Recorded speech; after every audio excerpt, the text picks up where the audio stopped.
Hi, I'm Bella, and I'm a clinical psychotherapist here at Therapyology. So I went into being a therapist because I have known in my life some really amazing therapists, and I wanted to provide that for other people in our community. I majored in psychology in my undergrad experience at University of Michigan. I then went on to work for a few years in various psychology-related fields, and then ended up back at Michigan for my Master's of Social Work, where I graduated in 2022, and ended up here at Therapyology shortly after. For my MSW program's internship, I was a clinical intern at the DBT Institute of Michigan, where I became fully trained in dialectical behavior therapy, DBT. It is an amazing skill-based form of treatment where clients learn different coping skills in various areas related to emotion regulation, distress tolerance, mindfulness, and interpersonal effectiveness. That's really where I built up my clinical skill set and the kind of things that I like to teach my clients. DBT just made sense to me. It really clicked because, like I said, it is a skill-based treatment. I feel like we don't learn in our world, in our society, coping skills. It's not something that is taught for the most part in elementary schools, in the community, and in places like that. So I think learning actionable, practical coping skills and things to actually do is really critical to therapy. I think therapy is great for like talking and hearing out, processing things and hearing other ideas and stuff like that. But I think some component that can be missing sometimes in talk therapy is skills and learning practical things that can be done. DBT is a form of cognitive behavior therapy, whereas CBT kind of promotes change and changing maladaptive thinking patterns and actions and behaviors. DBT adds a component of acceptance with it, which is what I really loved about DBT. So it marries change and acceptance because there's some things in life we can't change that we have to accept. So it kind of marries the two in a really cool way that I think can be super effective for people that want to make lasting changes in their life. So I think acceptance is really, really important in the therapeutic journey for our lives because there's lots in life that we can't change, right? We can't change the fact that for many of our clients have to go to school, have chores, have a certain home situation, a home life that they maybe don't want to particularly have. I think we all as humans want to change some things that we can't, and that's where acceptance comes into play. And that's why it's so critical, right? Is because if we are constantly fighting reality and trying to change the things we can't change, we'll be miserable. We'll be living in denial. We'll be having a really hard time accepting reality. So I think that's where acceptance comes in and is just so important in finding inner peace and calmness and creating the kind of life that we actually want to be living. A supervisor of mine once told me, the less like a therapist you act, the more therapeutic you'll be. And that is something that I really carry with me in my approach as a therapist is I try and be a human first because I think it's easier to relate to another human than someone who is super clinical and overly professional in a way that feels inhuman. So I try and be, like I said, like a person first, talk to my clients like a real human, and try and be as relatable and sincere and authentic as I can. I think I always had an inkling that I wanted to be a therapist, or at least in the mental health field in general. So I tried my hand at a few alternative psychology-related professions before I eventually landed in my role of being a therapist, and it took me some time to figure out what I wanted to do. And that makes me all the more sure that this is what I want to do, and this is my dream job, and I can't believe that this is what I get to do every single day. So there are lots of things I love about working here at Therapyology. I think first and foremost that we take a preventative mental health approach.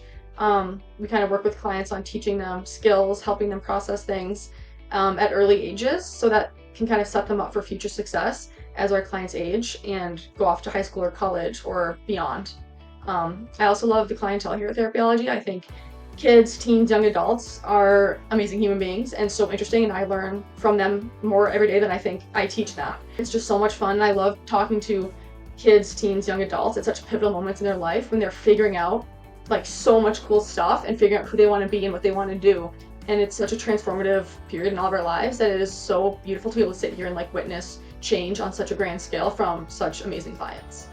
I love working with so many different, a variety of clients, but I feel like my skill set is best served towards those with like depression, anxiety, self-esteem, confidence kind of stuff, people going through life transitions, people figuring out who they want to be, what they want to be, the type of life they want to live, kind of stuff like that. So something that comes up a lot for me in my practice is teaching people coping skills, teaching my clients coping skills. Like I said a little earlier, I think coping skills are not necessarily taught societally or in our communities because people don't know how to cope. I think that's a fair point to make. We're all trying our best for sure. I think we're all trying our best every single day. And that being said, it's still hard to learn how to cope with everything life throws our way.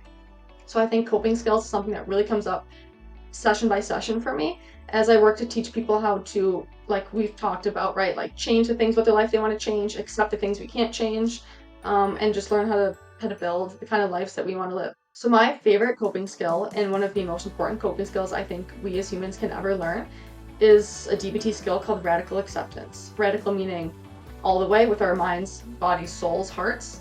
Acceptance meaning acceptance. Acceptance is not approval. We don't have to like it. It is also not throwing the towel in, giving up, resignation. That's what people often associate saying acceptance related terms like it is what it is with, right? We associate with that with giving up and quitting. In reality, we want to radically accept because it comes with, when we truly radically accept, it comes with just a sense of inner peace and calmness and contentment and security. So that's why it is so critical. I do need to say that it is probably the hardest coping skill that clients will ever learn. I don't mean to make it sound like it is simple or easy or doable in one session, right? It is a constantly evolving work of art and work of progress and takes concerted time and effort and practice to be able to fully come to terms with reality and radically accept something. But it is this skill that I believe carries the most weight in terms of giving us just the most powerful, most content life that we can live. Being a therapist that is trained in DBT, I love worksheets and handouts and giving homework. If that is not your vibe, I will not do any of that. I also love playing games in here. My favorite game is a game called Totika. It is like Jenga, but every color of a piece is associated with a question. So it kind of gets at some deeper, more thought-provoking questions to help clients just open up more and get more comfortable, as well as learn more about me as a therapist and a person. It's kind of a reciprocal game where we both answer questions and kind of build a sense of community in this room that I think is really cool. And it just asks some really amazing questions that I feel like wouldn't come up in necessarily small talk or day-to-day conversation. I think one of the biggest misconceptions about therapy and therapists is that this is a job to us and that this is just something that we get paid to do. I think for all of us here at Therapyology, and I can speak only for myself really, but I think as our team, we love this. This is what we all sought out to do. This is our passion. This is what we want to do with our lives. I feel that sometimes people think that therapy is cold and clinical and scary sometimes, and that's just not the approach that we take here at Therapyology. We make it fun, we make it relatable, we make it engaging, and hopefully a place that our clients like to be once or twice a week or however often they come in, right? It's supposed to be, therapy should be a gift that you give to yourself and to your children. And I think that is evident in the way we practice here at Therapyology. I think the most important thing for people considering therapy is just to try it, just to put yourself out of your comfort zone and give it a go. The worst thing that will happen to you is that it won't be a good fit and you'll go elsewhere, right? It's all about finding who is that perfect therapeutic fit for you. It may take some trial and error and trying out different therapists, so it's no pressure if you've been to one in the past and have maybe been ruling it out since then if it wasn't the best situation for you. I encourage you all to keep trying to find that right fit. One fun fact about me is that I am a complete book nerd. I will read anything on any topic of any genre at any given time. I just love to read. I think it's the best way to broaden our perspectives and our minds and to learn fresh things about the world, about ourselves, about the people that we love and care about. So I love to read.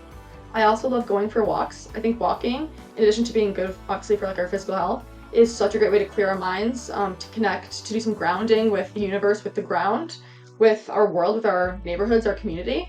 I just think it's a beautiful way to connect with other people as well if we go for walks with friends, family, neighbors, coworkers. It's just a great way to bond and to get out there with nature and to do something for you, which is super, super important. My favorite thing on this earth is my dog, Harry. He is the light of my life. We are very dog friendly here at Therapyology. We have our therapy dog, Boo, who is in the office. I have my own guy at home who I love more than anything. So we are super dog friendly here at Therapyology. Dogs can make the therapeutic process a lot smoother for some people who might be hesitant to come on in. They are just a great way to break down those walls with other people. And I find talking to new people, the first question that often comes up is like, oh, do you have any pets? Right? It can be just such a way to break down any awkwardness and make small talk and just open the doors to communicate freely with people, right? When we talk about our pets. people just open up because pets are amazing, and who wouldn't want to just talk about their dogs and cats all day. What I think is most important for our viewers of this video to know is that you are not alone. No matter what you're dealing with, no matter what is going on in your life, I just want you to know that you are okay, you will be okay. And if you need support, please seek out that support, whether it's coming to Therapyology or going elsewhere. Just do something for you, something that is designed to take care of you, because you're the only you've got, and we just need to take care of ourselves, all of us.